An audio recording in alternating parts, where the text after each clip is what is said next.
battle-tested. Veterans of the Gulf War come back from Iraq to make tens, even hundreds of millions of dollars. Retired Captain Glenn Meekum, U.S. Army Reserve, combat engineer platoon leader in the First Gulf War. When Iraq invaded Kuwait in 1990, Meekum volunteered for active duty in the Gulf and shipped out to Saudi Arabia. His combat support unit was part of the Western sweep into Kuwait that helped liberate the country. When Meekum came home, he built Free Markets, an internet company that links businesses to suppliers. His group sold the company for about $500 million. Captain Meekum, welcome to the Big Idea. Thanks very much, Donny. And thank you, sir, for doing the ultimate job. And I can't revere you guys enough, so just thank you. Well, thanks. Great to be here. Your story is one of phenomenal extremes, and you were a kid who grew up in Westchester, New York. Yep. Very patriotic family. Mm-hmm. And you basically got a ROTC scholarship to Harvard undergrad. Yep. So 8 years in the reserve. The story gets fascinating when first you come out, you go to work for Kraft, and now you're at Harvard Business School. And what happens? What happened was I was working in the summer between first and second year of business school, and Saddam Hussein invaded Kuwait, and I just thought it was just wrong. I don't know if these are exact words, but it says in the pre-interview, you said you were just really pissed off. Good for you. As we I actually wrote an article where I said that. Yeah. Right. It was just, the guy was a dangerous guy, and he was threatening Israel, and he was taking. He had attacked Iran. He had taken over Kuwait, and it was just wrong. And I was in Boston. And there was a lot of anti-war, not terribly anti-military, but a little bit of that kind of sentiment. Gotcha. And some of the sentiment was, well, we can't ever go to war because only the poor people in our society are in the military. And I'd been in the military through the 80s. I knew that wasn't true. There were people like me who had opportunity, who had an education, who were willing to serve. The real bravest, who did have choices, frankly. That's true. That's true. And so I said, hey, I want to lead by example. I'm willing to lead by example here. I've had all this training. I trained as a combat engineer officer. I had all this qualification and training. I was like, I'm willing to serve. I'm willing to volunteer. So I did. I volunteered through my reserve unit I was in up in Boston. And then 3 months later, it's funny, that was in September of 90. 3 months later, nothing happened. I heard nothing from the Army. All of a sudden, I'm in the middle of my exams in December of 1990. And I get a call, at the time I was Lieutenant Meekum, this is Major so-and-so. Would you, we understand you volunteered. There's a unit that needs an officer of your qualifications. Are you willing to come and serve? And I said, yes. In the middle of your exams? Middle of my exams. They said, you have 2 weeks, don't worry, get ready.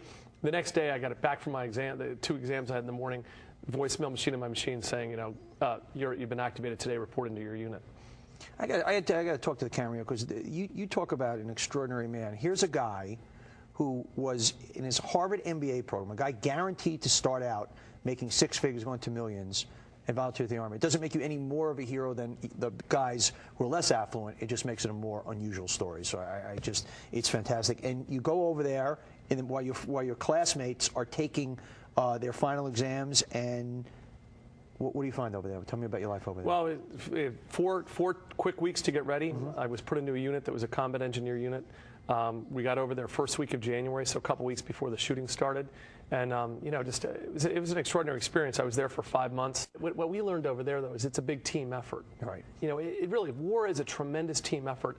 And, there were extraordinary experiences throughout. And I was in a combat support unit. So we were building POW camps because we were doing road repair. We were doing all kinds of building ammunition supply points and supply roads. And my unit was deployed way, way forward in northern Saudi Arabia, helping get ready for that Western invasion of Kuwait and Iraq.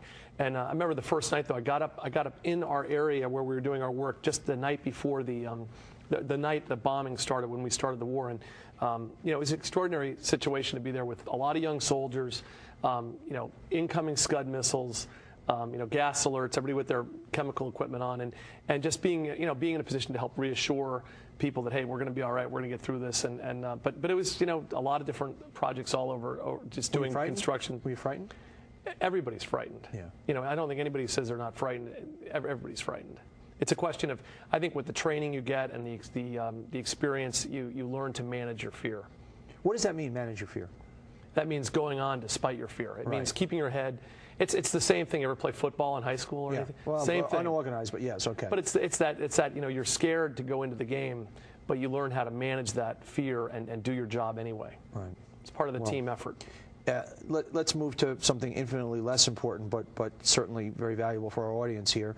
You come back, and you're working for companies, and then you kind of figure out the company you started, which you eventually sold for $500 million, which, if I have it right, was basically a precursor to eBay, but for pretty much... I think I actually founded, my company was Free Markets. Yes. So what I figured out, I had been working as a consultant for McKinsey, and then I went to GE. I was at GE in 1994, and I was very interested in purchasing and how you purchase stuff better, creating competition between suppliers, doing supplier research, finding suppliers around the world so you get the benefits of Asian sourcing and global sourcing. Right. And what we figured out, myself and some others who I was working with, was that we could do the bidding process, the negotiating process online. So instead of having faxed and phone calls to get pricing from suppliers, we could bring people up online over the internet and have them bid interactively and create interactive auctions. For farm equipment, for all types of major supply. So on a grand scale, what eBay does with little Beanie Babies. Right, or whatever. On a grand scale. Metal parts, plastic parts, electronic components. And so we started that, and I left GE in early 1995.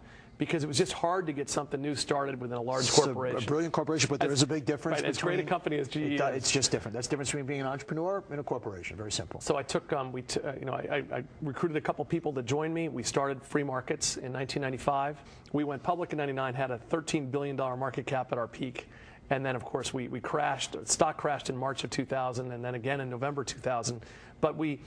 despite the crash in the market, we kept building the company, my team and I, and we got it to almost $200 million in revenue, and we eventually sold it to another public company, Ariba. It's a great story. 2004. So what are the specific lessons? Obviously, you talked earlier on about being over there and leading people and whatnot that helped grow your business. Well, now I'm a venture capitalist. I started a firm called Meekum Becker Venture Capital.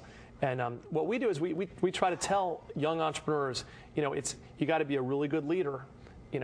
Lesson from the military, you got to know how to motivate your people. So it's, you lead by example. You don't tell everybody what to do, and then it's walking. It's very simple. It's walking the walk, not talking the talk. And we really stress that with people.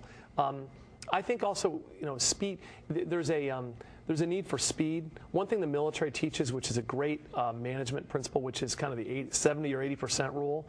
You can overanalyze things. A lot of large corporations overanalyze and overanalyze. Hey, get as many facts as you can on the table. Make a decision and go. Get 80% of the facts and make a decision and go. A decision is better than no decision. And you know what? I'll put the 70% rule. You're going to be wrong 30% of the time. Who cares? Just you're right. Or as long as you're right more than you're wrong, make the decision. And then you fix the mistakes. The military teaches so much about people leadership, how to lead and motivate people. And part of that in the private sector, actually in the private sector you have two tools you don't have in the military. One is compensation, which is a huge tool I guess, to motivate. You can't give people raises in the Army. You can't do that. It doesn't work that way. And the other one is hiring and firing. You can do a little bit of that in the military, but the ability to reward performance and reward those people who really contribute and ask the people who don't contribute to leave, right?